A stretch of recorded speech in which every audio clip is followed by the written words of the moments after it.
River Road, you got me running way back home. River Road, you got me running all night long. You got me singing some canal boat song. River Road, you got me running all night long.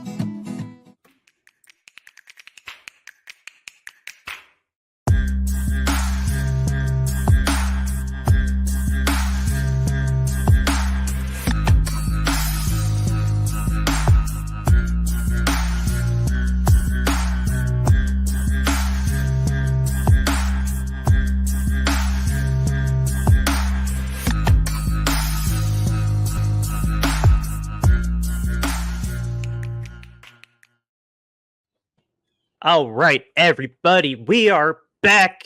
We are ever closer to our first real game of the season. Of course, we have preseason to go through first, as you know.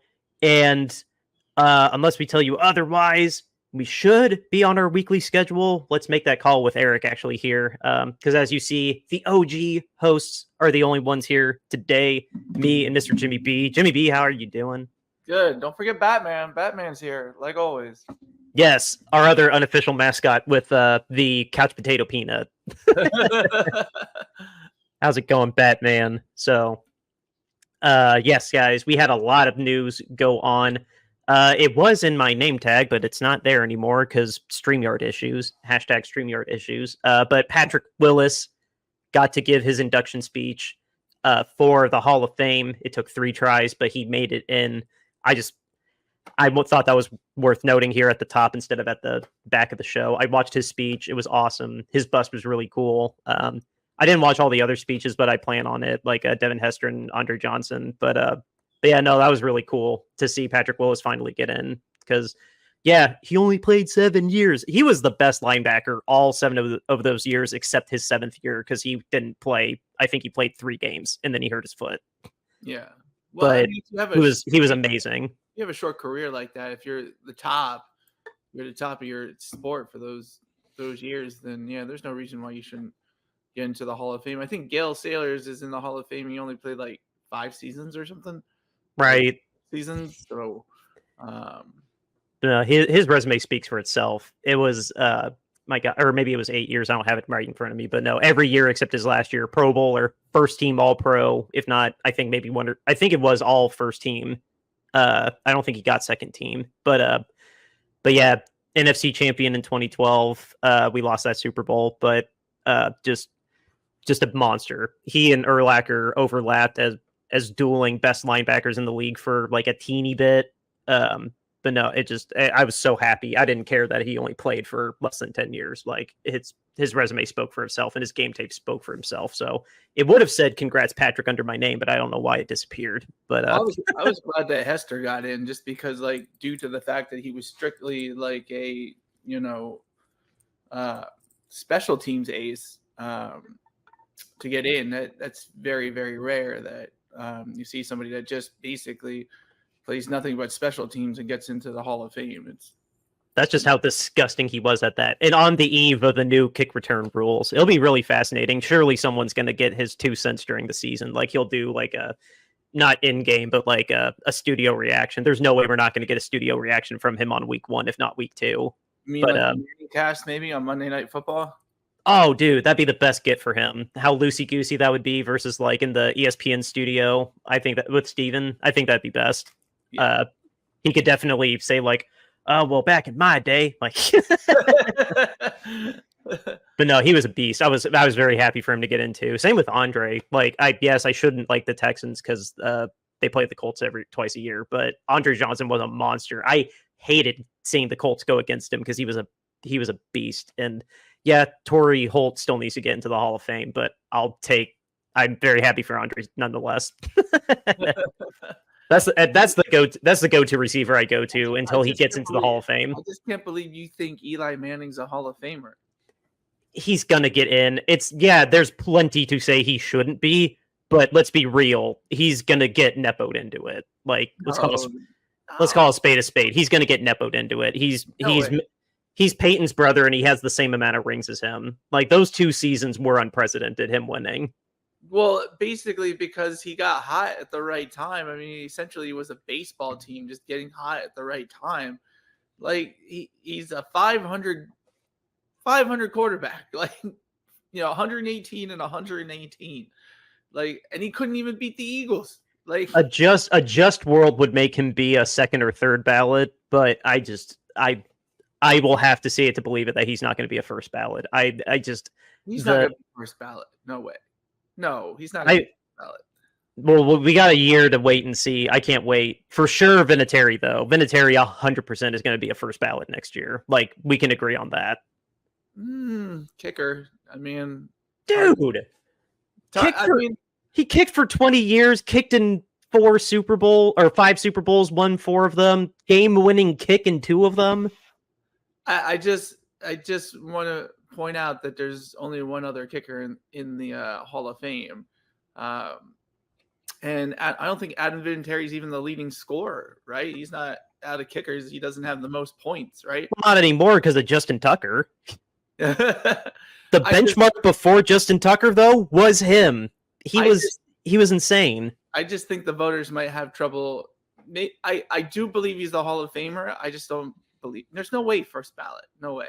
Yeah, and I'll fix what I said in our group chat and concede that no, Luke Kuechly will not be a first ballot, but it's mirroring Patrick Willis. Literally, his career mirrors like almost to the amount of tackles made. Like, so no, Luke Kuechly's going to take a couple years, but he definitely should be in the Hall of Fame too because it was he mirrored Patrick Willis in his success.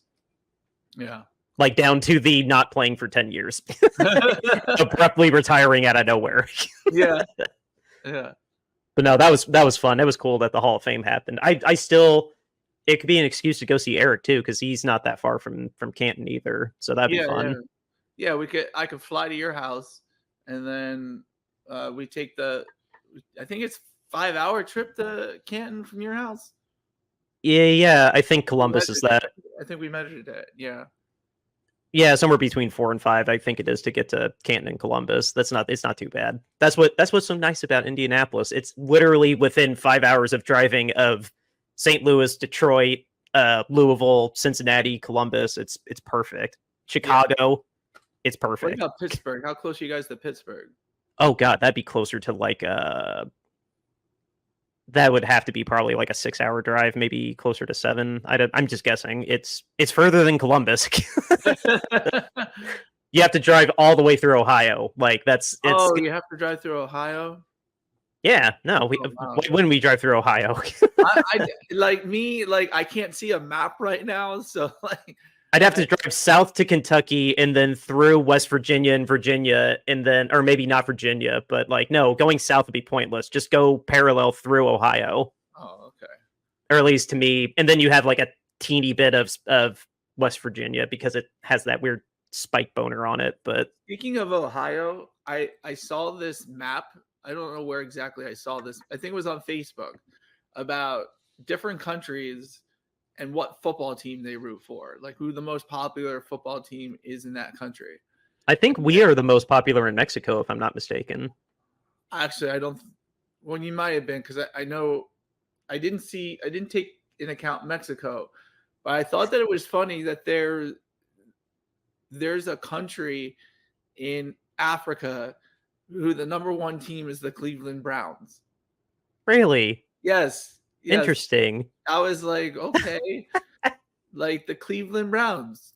Okay, number 1 in this African country. I don't know.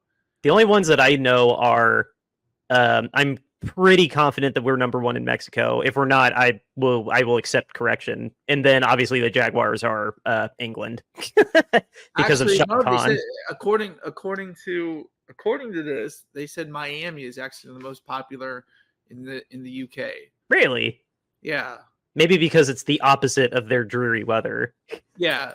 I mean, I guess a lot of them travel to Florida and they go to Miami games, and I think they might have played a couple of times in England. So, see, I have thought, oh yeah, no, the Chiefs and the Dolphins played in London last year. Remember? Yeah. I mean, who knows? Who knows who made the poll and how they tracked it and analyzed it? But I just thought it funny that there's an African country that roots for the Cleveland Browns. Like, that's their most popular team. That is funny. But speaking of other acolytes, we need to talk about. I had to pull it up in this different folder on my phone. The best, not the best, the top 100 players list as voted by the players, and coaches and fans aren't allowed to get in on this, but we have an astounding amount of players on the list. This is ever so slightly out of order the way this is on my phone, but Dre Greenlaw kicked it off at 76. Brandon Ayuk was 66th. And then 27th, we jumped all the way to 27 with Nick Bosa. 30 was Deebo Samuel. See, out of order slightly. 28 was Brock Purdy. 14 was George Kittle. 11 was Fred Warner. And then 7th was Trent Williams. And 3 was Christian McCaffrey. So that's 3, 6, 9 players, if I counted right. 9 players we had on the list. Yeah.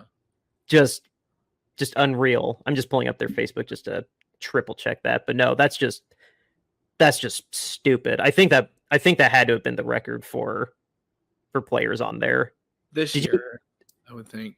Did you happen to check to see how many of your Eagles made it on there? I think at least 5 of them did. So it was Devontae Smith, Saquon Barkley, AJ Brown, Jalen Hurts, and Lane Johnson. Okay. Lane Johnson should have been higher though. Like where he was at, I think he was in the 60s, I think, and that dude hasn't given up a sack in like 3 years. And like if Trent Williams is up where he is up, like in the 7th, I mean, Lane Johnson should be somewhere in the next tier down range, like top 20. Top 20. If Trent is all the way up at number 7. Yeah, I was correct. We had 9, if you can see that. We had 9 players, and it did lead the league with being almost a 10th of the list. Yeah. But no, I know Eric texted us in the group chat. He didn't think Trent should have been that high. I don't dispute that as much as we're a Niners podcast. We can be biased. Like I think Christian McCaffrey should have at least been second, if not outright first. Like how much respect Tyreek Hill has really surprises me, because once Patrick wasn't number 1, I assumed, okay, it's going to be Lamar Jackson. Like Lamar's been number 1 before, so has Patrick. So the fact that Patrick came in at 4th, okay, is Lamar Jackson going to be first? Nope. Somehow Tyreek Hill was number 1. He had a phenomenal season. Like I'm not saying he didn't. He was an ankle and a hip drop tackle away from hitting 2,000 yards, like which is so commendable. He should have been first team All-Pro, Pro Bowl, all that good stuff. But like, I was very surprised he was number 1 still. Yeah, I mean, he's speedy, he's fast, he puts up numbers. You know, and he's 30. Like he shouldn't be this good at 30. Yeah, he should be starting to taper off by now. But I mean, credit to him, man. Fastest dude in the league, and just puts up numbers. You know. So, and I always thought he was a short guy too, but he's actually like, he's still kind of short by wide receiver standards, but I thought he was like my height. Like I thought he was like, because me and Antonio Brown are the same height. I thought he was like little like we are, but no, he's like 6'1", 6'2". So like by wide receiver standards, still short, but no, dude, fast as lightning, still fast as lightning. And I mean, sure, kudos to him, first wide receiver to be number 1. But no, I want to shout out, at least Brock Purdy got in the top 30. Like, it was kind of nice to see that after, he did get a Pro Bowl nod last year. Got shut out of I thought he should have been at least a second team All-Pro. I knew he wasn't going to be first team, but no, that was really cool to see Brock Purdy end up in the top 30. Like, fine, like he does have player respect now that we can see. Like, we have tangible evidence that the players are like, yeah, the media is wrong. You're actually pretty good. So that was nice to see. But no, same with everybody else. It was just, I don't know. Once again, we dominated the top 100 list. And I guess the last bit of news, still no update on Trent Williams, like, at all. Like, it is like, it's crickets. I've not seen literally anything. And with Brandon Ayuk, literally 20 minutes ago while I was doing errands, somebody was spreading rumors that, like, we're trading him to Pittsburgh. Like, and immediately Mike Garafolo and a couple other people were like, no, like they've talked potential trades, but no, this is not remotely official or true at all. Which, yeah, of course, like they're going to listen to offers, but I think it was Schefter. Apologies if it wasn't Schefter. It may have been Ian, but one of them said that basically he has like an unofficial no trade clause that John is like adhering to. Like John's being nice and treating him like a no trade clause because part of the trade that John is holding people to is you got to sign him. And that's apparently like, we obviously don't want to lose him, but the best I could find right now is that it's still a take it or leave it. Like, we have not sweetened the pot. So Brandon clearly doesn't want to leave, but he doesn't want that contract. So the Niners are basically like playing a staring game with him, just hoping that eventually Brandon blinks first and then he signs the contract, which is allegedly like 26 or 27 million a year. Well, yeah, and the whole no trade clause thing we talked about last episode, where basically players don't really need it. They usually dictate where they go, and if he wants to go to the Steelers and, he could probably force his way to the Steelers if he really wanted to go to the Steelers, if he really wanted to go to Miami, he could force his way into Miami. Players can force where they want to go. Doesn't have the money. Yeah. Let's be real. Miami doesn't have the money. They just. No, I'm just saying as for instance, like if he wanted to go to the Eagles or he wanted to go to Giants, whatever team he wanted to go to, he could go to, and he loves Jaden Daniels, but he knows that's not smart for him to go there. He does not want to go to Washington. He's got a front row seat to the Niners pushing to at least the NFC Championship every year. He does not want to throw that away to go rebuild with the Commanders. Don't give me that BS. You don't want to leave the Bay. Yeah, that would be quite the downgrade going from the 49ers to the Commanders. They have a new owner, but and Jaden Daniels is really good friends with him. He's been all over his social media, I don't mean to just repeat what has been out there, but like, no, that's what I mean. There's nothing really changing with him too. There's just more noise in general than with Trent Williams. Trent Williams is just dead silent. Like, I thought something would have came out when Tristan Wirfs got paid, but no, Trent's just not, he's not even holding in. I want to correct that from last week. He's not even holding in. He is a full-blown holdout. He's not even at camp. I mean, he's got the money to pay the fines, and we'll rescind them if we. Or actually, I don't think we can rescind them because he's not on his rookie contract. But no, he's got plenty of money to absorb those fees, especially when it's especially when the new guarantees that all he wants. Like, apparently, as far as I can speculate, he doesn't want like an AAV adjustment. It's the fact that none of the rest of his contract has guarantees left, even though in reality we are paying him every year for the next like 4 years still. But like in terms of new quote unquote guarantees, he's out of those. That's the core of the dispute to my understanding. Well, that makes sense. Get some guaranteed cash before you start playing. Yeah, I'll put it this way: the salary is no longer guaranteed. He's got prorated salaries and prorated option bonuses that are still coming his way that we owed him and originally owed him, but no, none of his actual salary is guaranteed anymore, and that's where the dispute is. Right. And I don't blame him because he has not played a full season with us since he signed with us. like 3 years ago, he hasn't played a full season with us since that first one, so I don't blame him. But no, that's kind of it on the news front. So rolling on into, we will still have another episode because our first game is on Saturday the 10th, and I will do my best to watch it live. But we will be going to Tennessee.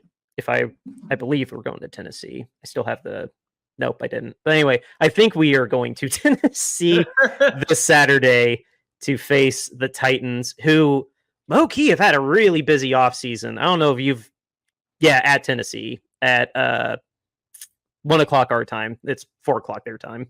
But wait. Oh, 4 o'clock. No. 4 o'clock Bay Area time would be 1 or no, that'd be 7 o'clock for us. I'm sorry. Yeah, it's 7 for us. I went the wrong way. Yeah, 7 o'clock for us, 4 o'clock Bay Area time.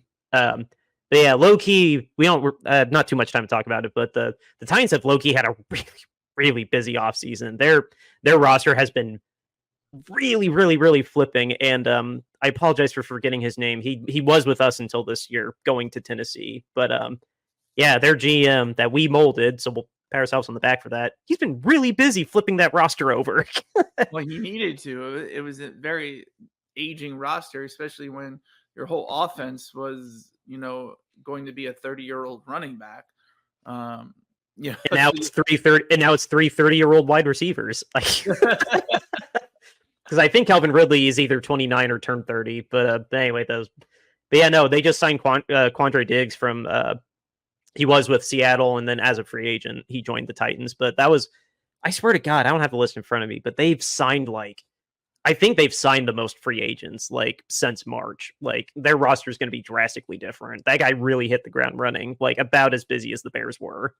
Right. So that'll be really interesting. I'm not going to follow the Titans, but and who knows how many of their free agents will actually play. But what I wanted to talk with you about was what either position groups or specific player v player matchups, what things, not the whole roster, we're not going to go through all of them, but 2 or 3 things that you're really keen on taking a look at behind the curtains, because we are deep diving nerds with the Niners, at least I am, and Eric. But what position groups or specific player battles are we most interested in watching this first game? Which, yes, preseason, the coaches are experimenting, the roster's rotating around. Some of these plays we may never see again, some of these players we may never see again, but they're still worth looking at, even just for face value. That's the asterisk you have to have if you've never watched a preseason game before, listeners and viewers. But that said, one thing that I'm particularly interested in that I have been trying to follow through David Lombardi and other reporters that are actually there, our offensive line. Trent Williams, as we said, is a full-blown holdout.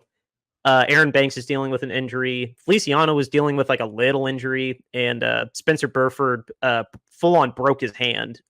He may be back for week 1, but he's definitely hampered for training camp for sure. We know that week 1's kind of iffy, but yeah, that's a lot of holes on the offensive line.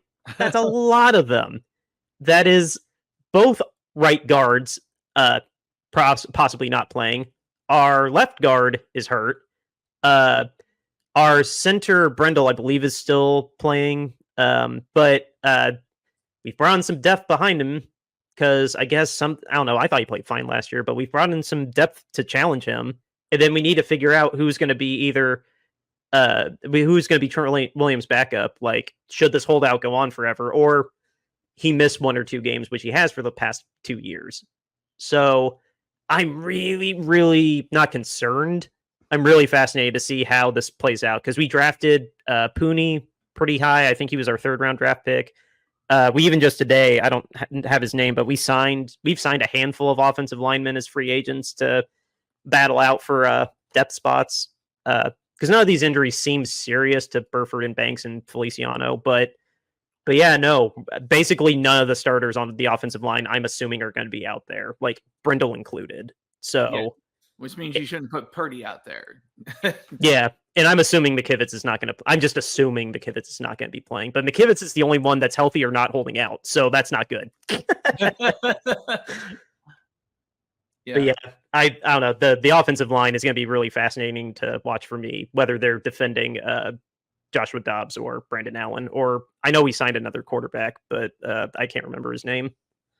Yeah, I mean the offensive line being as that's the situation. Yeah, you definitely want to see how they play out. I mean, you need depth at offensive line nowadays, and you can't just have 5 guys and depend. I mean, there's always an injury. There's always you got to have guys that can also play okay, he can play guard, but he can also play center or right tackle or things like that.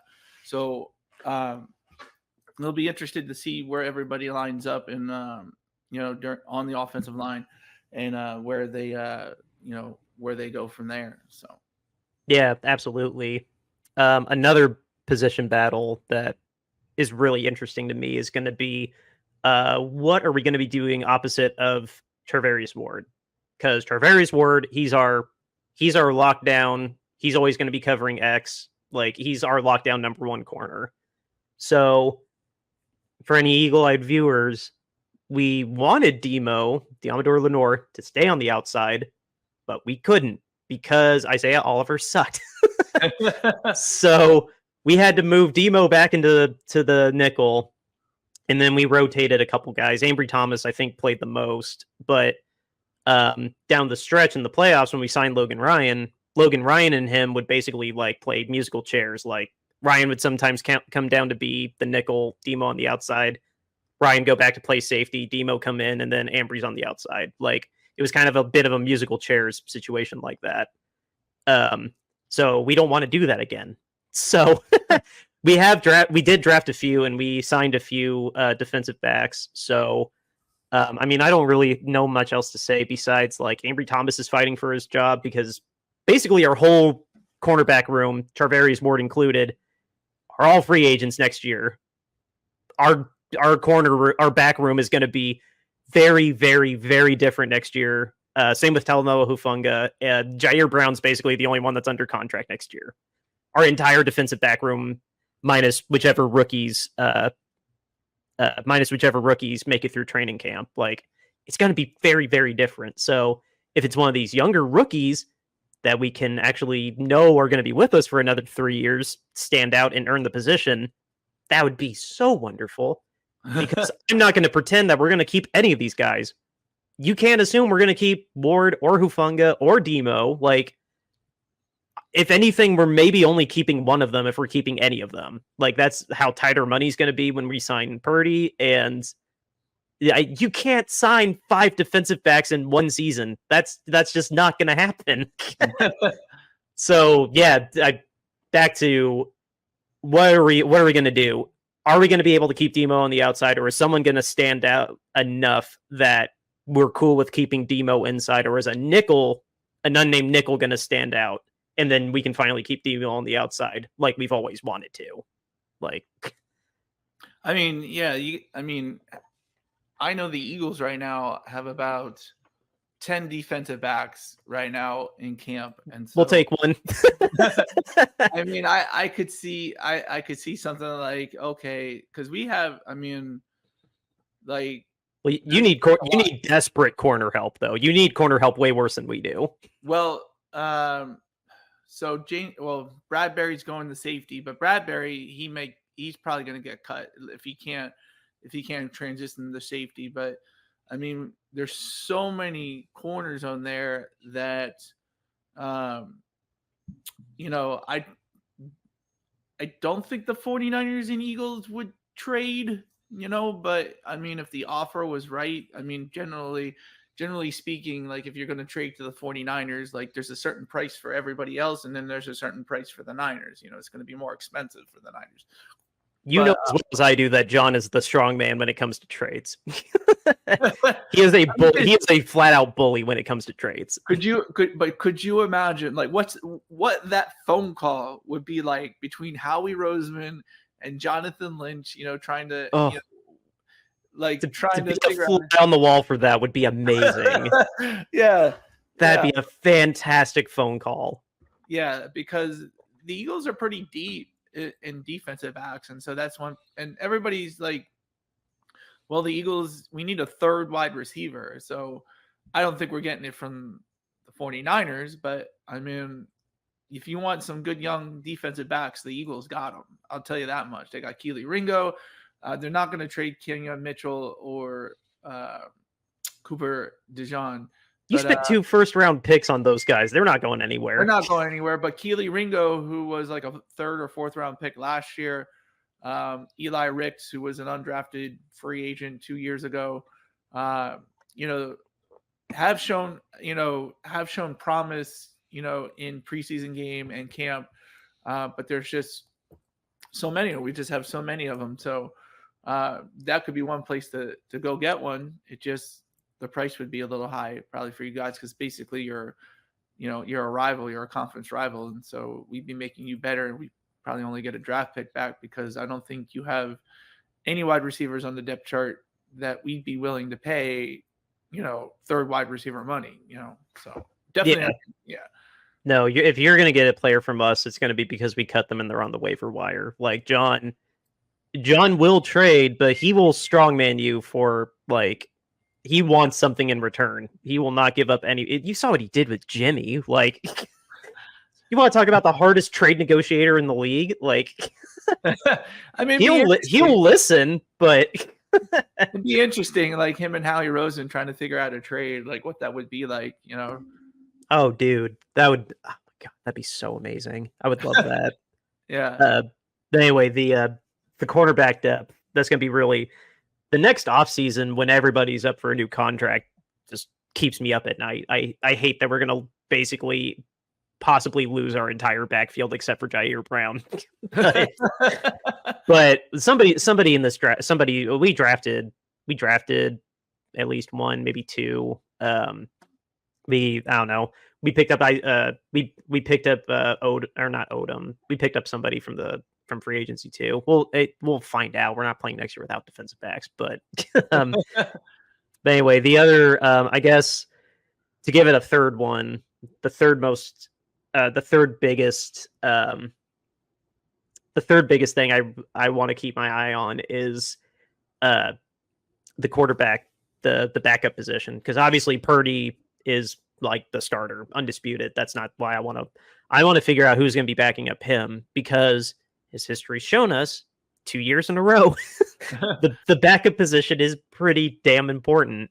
So Trey Lance is out of the building, Jimmy's out of the building, our guy and Sam Darnold's out of the building. More relevant, Sam Darnold's out of the building. He's the presumed starter in Minnesota now, because apparently he's way better than JJ, which, surprise, the quarterback that threw 14 passes a game is not beating out the 6-year veteran. So I don't, if there is a fourth guy, I apologize for not knowing his name. I'm kind of stream of consciousness talking this, but assuming there is a third guy, and then Brandon Allen is still with us, the journeyman that spent most of his time in Denver and rode our bench and was deactivated basically every game last year. And then we signed Josh Dobbs basically as the Sam Darnold replacement. The Pastronaut played like 2 good games with Minnesota before crashing back to earth, pun intended. But yeah, no, Josh Dobbs is the presumed backup, the presumed number 2 if the season started next week, as far as I can tell. So again, given just how accidentally dangerous it is to play quarterback for Kyle Shanahan, clearly, we need to have a backup plan for Brock Purdy, because especially with the offensive line maybe being Swiss cheese. Yeah, no, we need to get Banks and Buford and Feliciano healthy. Again, none of their injuries sound like long-term problems, thank God. Trent might be a long-term problem, but then again, he might not, because it's a contract. So you know how we handle contracts. We can take it's only bad in the sense that we take our sweet time with them. They get done. We just like to get them done the week before the season starts to give the fans a heart attack. Yeah, it's. I mean, we've talked at length on this show about how I feel that's just bad business. That's just part of being a bad GM is you have training camp holdouts, and it's every year with John, every freaking year with John. So we've beaten that to a dead horse. I mean, I'd be interested in the defensive line. What's going to go on with the defensive line? Is Drake Jackson going to emerge? Not this week, because he's got a knee injury again. Oh yeah, there you go. I think actually his is the one injury that we've had so far in training camp that's actually serious. I see. I mean, it's just last year with the defensive philosophy that they had, like the defensive line didn't seem like it was getting a ton of pressure, especially with Nick Bosa. I mean, like he did the best that he could, but it wasn't anywhere near, the previous season, because Because we were only bull rushing 4. We weren't yeah, creating blitzes. We weren't finding mismatches one-on-one wise. Like, it was just, all right, 4 big guys against 5 linemen, go get it. That was it. that was it. So like we're hoping to see like, a defensive philosophy that's going to, create some pressure in the pocket, and get that pocket collapsing. I mean, you have the talent. I mean, you still have Javon Hargrave, and you have Nick Bosa. So and then we just signed that guy from Houston, Malik. I forgot his last name, but no, we just signed that guy from Houston that Eric was raving about. He said he was great. And then so he'll be replacing Arik Armstead, and then we got Floyd. We got Floyd from Buffalo, journeyman from Chicago, and then he was with the Rams, and he was with Buffalo.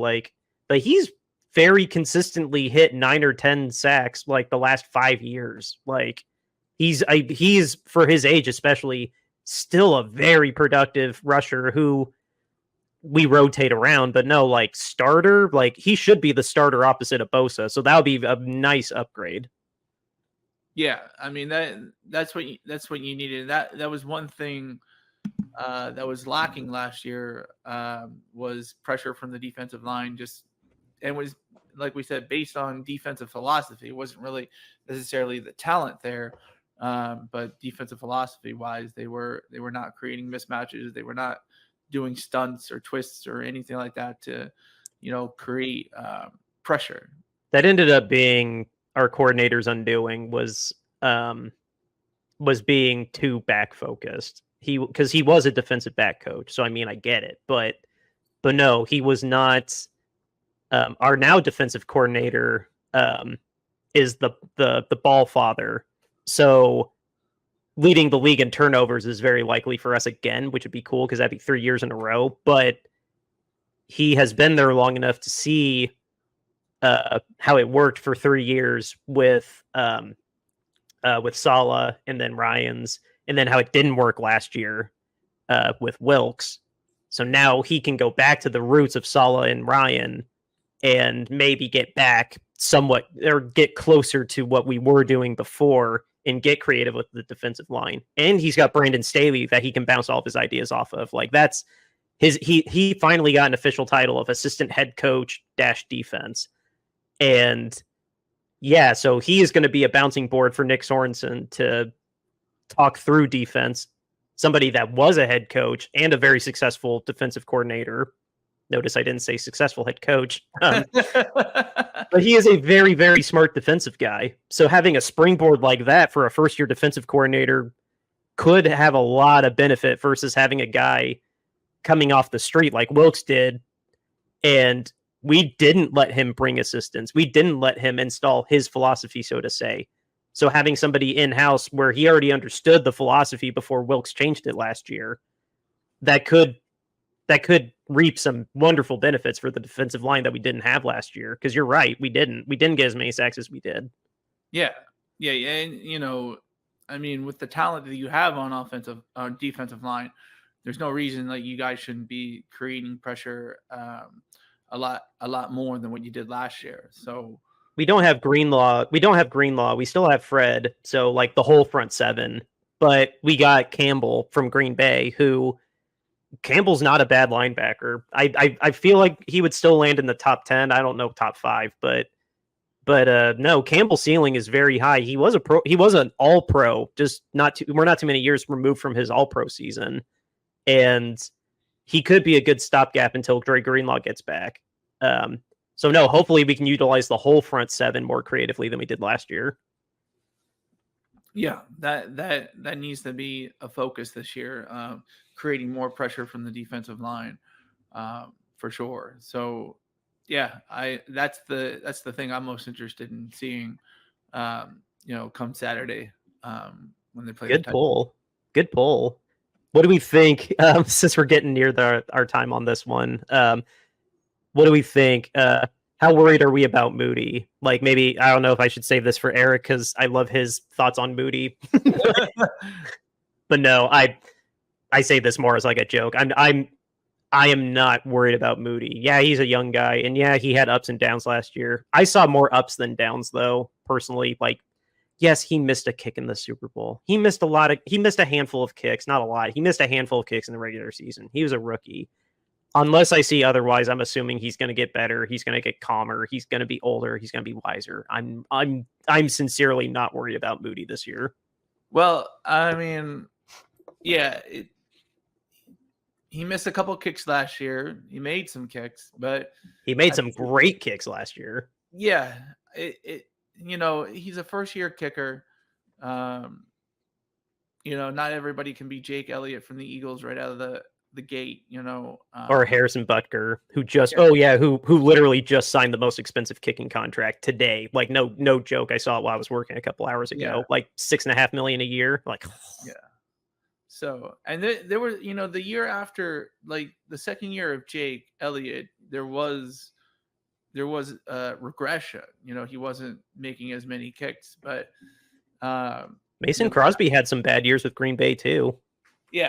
So it's just, if they're not, I don't think they brought in any other kickers in camp, so they're going to be going with Moody, and so he's under a 4-year contract, and we spent a 3rd-round pick on him. Like, yeah. unless he pulls a Robbie Aguayo, like we're stuck with him. Like, exactly. So, we'll see what he does this year. We'll see if he can go the whole season without missing extra points. Or one, like maybe 2 tops. But no, if you miss 1 extra point, cool. I don't care. That's still like a 98 completion. Yeah. Yeah. It's just, and extra points are harder, nowadays. It's not like you're not kicking from, the 12-yard line. You're kicking from the 32 or whatever. Actually, to wrap it up, this will be interesting. And I feel dumb for not mentioning it. It ties into Moody. How are we going to handle the new kicks? Because I didn't watch the highlights of the Bears and Texans game, and I didn't hear that much about it, honestly. But so I'm assuming it wasn't that flashy. But how is Jake going to be kicking with the new kickoff rules, and then just seeing the new kickoff be executed? Like, is Ricky going to pull? Is Ricky going to bring him out? Debo's definitely not because it's preseason. But no, just seeing that actually in action, that's going to be really cool because I didn't watch the USFL, so I don't know what to expect. Yeah. Yeah, it's interesting. There's a lot. I watched a little bit of the XFL a couple years ago and watched it a little bit. And, it seemed as though, to really have a good return, you needed to do some sneaky stuff. But still, it's better than touchbacks. I tell you that much. So, right. I just wish they could figure out a way to incorporate like an onside kick from it or something like that. Like now, well, you got to get rid of the declaration because that's the big hang up with that is that teams don't want to declare they're doing an onside kick. Exactly. Like that. Like that was one of the great parts about the game. You could have a surprise onside at any moment, and now you have to say you're going to do an onside kick to do an onside kick. It's ridiculous. Stupid. It was too OP. That's stupid. Yeah. Yeah. But yeah, the kicking is going to be cool. I just put that as an honorable mention though, because I care more about the seeing our depth actually play. And I got to figure out how to watch it. I still need to. I'm not going to dox them. I need to call who I need to call to lock in Sunday Ticket, or maybe pay. Or maybe if they don't, does Sunday Ticket do the preseason games, or do I have to do a stupid month of NFL Plus again? NFL Plus is the one that does the preseason games. You can get YouTube TV, but I don't think. No, they don't show all the preseason games. They don't DVR the preseason games. No. Oh no, because that's local affiliate specific. Oh yeah. So yeah, you're gonna have to get NFL Plus. Yeah, I can't afford Sunday Ticket this year, so that's where I'm looking for NFL Plus. If you are a veteran, you can get a discount off of NFL Plus for the season. You have the games archived on there after they air, don't they? Yeah, that's that's what I'm going to have to do. If my contact and I can't do that for reasons we spoke off mic, then no, I'm gonna have to do that too and watch the games late, which would suck. But we'll figure it out. Yeah, I figure what I'll do is, I'll get NFL Plus so that I can watch the 49ers game, and depending on where I'm at in October, I mean, I may be in Philly, and I can watch the game, anywhere in Philly. Like I could go to a bar, I could go to a friend's house, Yeah, it doesn't matter. So that's probably what I'm going to do. I'm just going to get NFL Plus Premium and just watch the games on records. And then while I'm here in Florida, just there's plenty of bars that play the games here, so just go there. Yeah, no, not a bad idea at all. Yeah, and I will figure it out. My loving wife said that we will figure out NFL one way or another. So, I really hope it's not the super expensive way where you just get Sunday Ticket without YouTube TV, which actually would be cheaper than if I got my own YouTube TV, because the YouTube TV itself plus Sunday Ticket, or no, I just did the math in my head. It's only slightly cheaper. It's still, because no, like they split it up in 4 payments now. Yeah, so like, which would help. You get YouTube TV, and then you'd have 4 payments of whatever. That's spread out, so you could do that. But hold on, the bare minimum YouTube TV from what I saw was like $87, and so then add it's that much now, or maybe 67. I think it was 67 actually. So then add the Sunday Ticket on there. It is $30 cheaper than getting Sunday Ticket by itself, which is $450. So it's a difference between $420 and $450. Now, I saw Verizon has a deal where, like, if you get like a Verizon internet or something like that, you can get YouTube TV for free. Wait, YouTube TV or the Sunday Ticket? Oh, Sunday Ticket. Sorry, you can get Sunday Ticket included with, like, Verizon home internet or something like that. I just changed to AT&T fiber though. Oh, I literally did that like 3 months ago. Remember how my internet used to glitch out and it never does anymore? Yeah. That's because I went to fiber. Oh, okay. But no, my wife and I will figure it out. And my buddy, who I will not dox on here, I just need to talk to him. And but no, we'll figure it out one way or another. I think with that, we're getting close to the time I need to dip. So our sponsor, who is still with us going on to year 3 of the show, year 2 of our sponsorship partnership, RoyalRetros.com. Blaze Royal Retros is your go-to place to get yourself an authentic throwback jersey. Whether you are a diehard football fan like us or any other of the major sports, they got you covered. Basketball, baseball, you name it, it's there. And you need to check out the Candlestick collection because it's curated with the Bay Area in mind. And when you find something you like, use the promo code Shady Sports to get 10% off of your entire order. Again, it is Shady Sports when you check out, and you get 10% off of your entire order at RoyalRetros.com. It helps our parent Shady Sports Network out. It helps us out because I'm pretty sure we just get straight commission from that and not Sam. But Yeah. but no, RoyalRetros.com, promo code Shady Sports, get 10% off of your entire order. RoyalRetros.com, go get yourself an authentic throwback jersey today. James, let everybody know about our t-shirts. Hey guys, so basically what we're promoting now is accountability for owners in the NFL. There has been a string of things that happen where NFL owners have been doing bad things, such as the Houston Texans minority owner who got charged with very serious sexual crimes in Kentucky and then got off with a slap on the wrist. Same thing with Robert Kraft. He got charged with, sexual crimes in Florida. And got off a different way. Yeah, that got thrown out of court, And we know with players that if a player does something, we hear about it in the news constantly. But we don't hear this with owners. It usually gets pressed down. And that's why we were saying owner standards are less than player standards. hashtag owner accountability. That's what's ticking on the bottom there. And just so you know, we put our money where our mouth is. We are selling t-shirts for charity. This goes to Mountain Comprehensive Care Centers in Kentucky. And this is the slogan that we are doing. You can buy this t-shirt for $22.99. We got different colors, different sizes. Next up, we have our podcast logo art.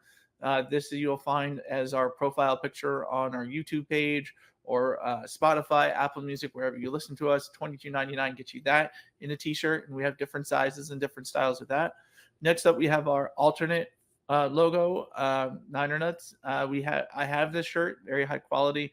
$22.99 gets you that in a t-shirt, or we have different styles, different sizes. And finally, how can you say no to our mascot, Peanut, eating peanuts while cheering on the couch for his San Francisco 49ers? $22.99 gets you that in a t-shirt. Donate to Mountain Comprehensive Care Centers today. All the proceeds go to charities. Look for the link in the show descriptions.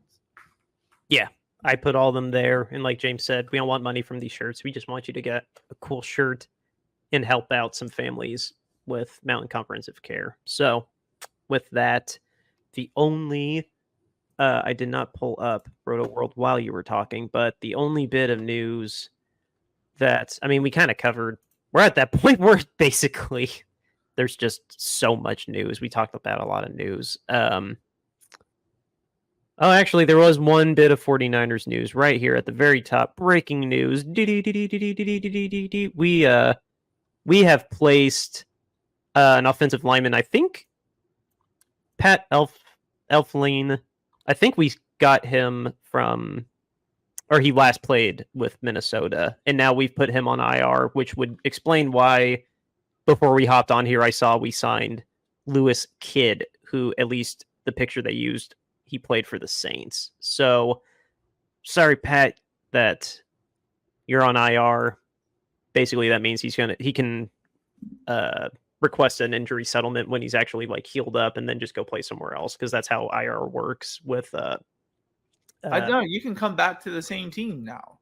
Now, if you're flat out on IR, if you get put on IR before the season kicks off, you're literally shut down. And then you can get an injury settlement and go to another team, but it's, but no, you got to be.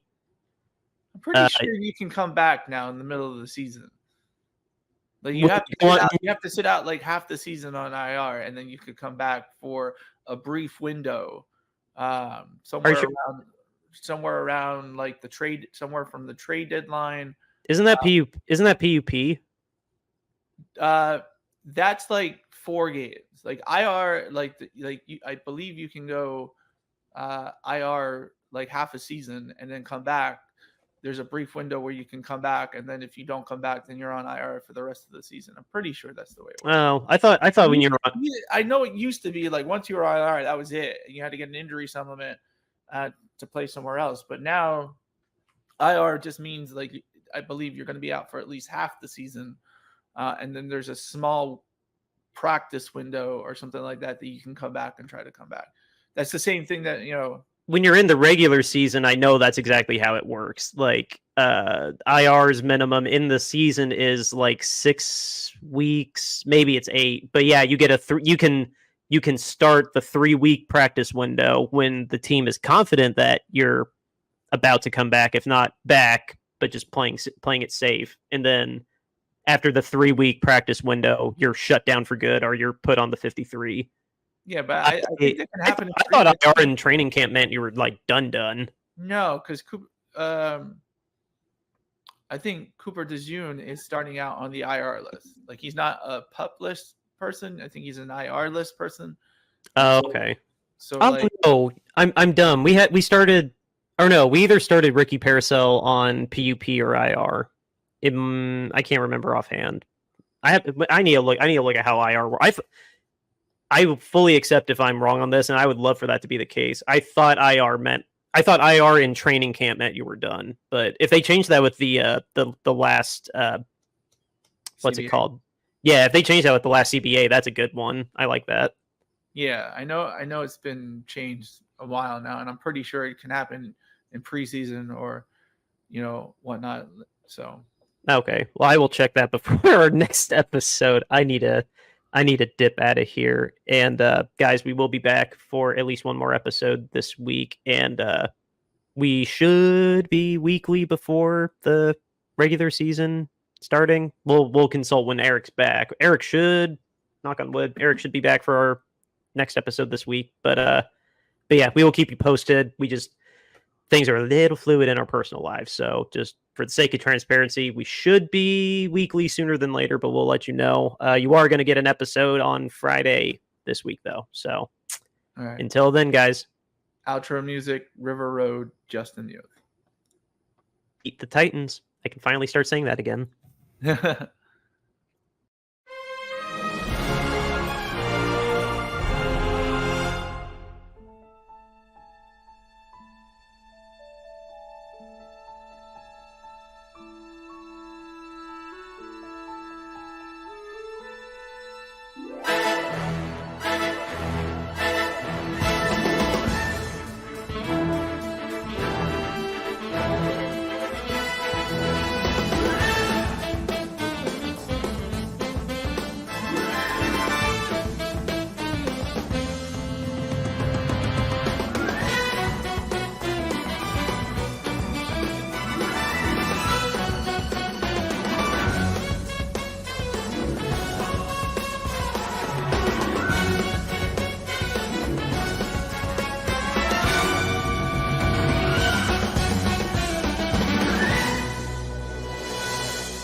River Road, you got me running way back home. River Road, you got me running all night long.